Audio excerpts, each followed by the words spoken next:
Hello guys, রামদীপ hair. তো রাত প্রায় বাজে 2টা এবং আমি এখন লাইব্রেরি থেকে পড়ালেখা শেষ করে আমার ডর্মে যাইতেছি।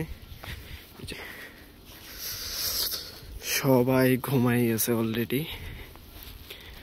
সবাই ঘুমাই গেছে, দেখতে পাচ্ছেন সব একদম শুনশান। তো আসলে যখন আপনি ঘর থেকে বের হবেন কিছু করার জন্য, লাইফে কিছু জানার জন্য, তখন আসলে অনেক কিছু আপনাকে মেনটেন করতে হবে, অনেক কিছু আপনাকে দেখতে হবে। ঠিক আছে, মানে ঘর থেকে ঘর থেকে বেরোনোর পর আপনার এবিলিটি কতটুকু আপনি তা বুঝতে পারবেন। আর প্রবাসে পড়ালেখা বলেন, কাজ বলেন, আসলে কোনো কিছুই ইজি না, কোনো কিছুই সহজ, অনেক বেশি কঠিন। আপনাকে অনেক বেশি কষ্ট করতে হবে, ঠিক আছে, অনেক বেশি কষ্ট করতে হবে আপনাকে, অনেক বেশি ধৈর্য ধরতে হবে সব কিছুই। তো প্রবাস জীবনটা আসলে অনেক বেশি কঠিন। এখন এখানে সেলসিয়াস প্রায় 4 সেলসিয়াস রাত বাজে 2টা। আমি লাইব্রেরি থেকে আমার ডর্মে যাচ্ছি।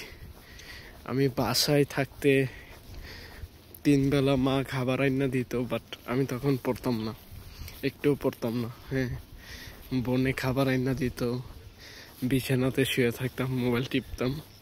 বাট এখানে আসলে কেউ আমাকে বলে না যে তুই পড়, কিন্তু জীবনের তাগিদে বাস্তবতা দেখে বোঝার পর পড়তে হইতেছে। হ্যাঁ, আমার চোখ লাল হয়ে আছে, কারণ একটা না আমি প্রায় 6 ঘন্টা মোবাইল স্ক্রিনের দিকে চাইছিলাম, লাইক মোবাইল ওর কম্পিউটারের দিকে দেখে দেখে পড়তেছিলাম।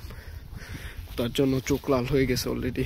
আর আগে গেম খেলা চোখ লাল করতাম। হ্যাঁ, তো ওই জিনিসগুলাই জীবন আসলে, মানে একটা মানুষকে কখন যে এভাবে পরিবর্তন হয়ে যায় বা পরিবর্তন এসে পড়ে, আসলে আপনি মানে কখনো কল্পনাও করতে পারবেন না। এই ছিল। সবার জন্য শুভকামনা, যারা দেশের বাহিরে আছেন বা বাহিরে আসবেন বা প্রস্তুতি নিচ্ছেন। এই সময়গুলো আপনিও বুঝবেন বা আপনিও ফেস করবেন, একটা সময় বাস্তবতা ফেস করবেন। তো এই ছিল। এই সবাইকে অনেক শুভকামনা, যারা মার্চেন্ট থেকে আসবেন সবাইকে অনেক শুভকামনা, আর আমার জন্য দোয়া করবেন। টাটা।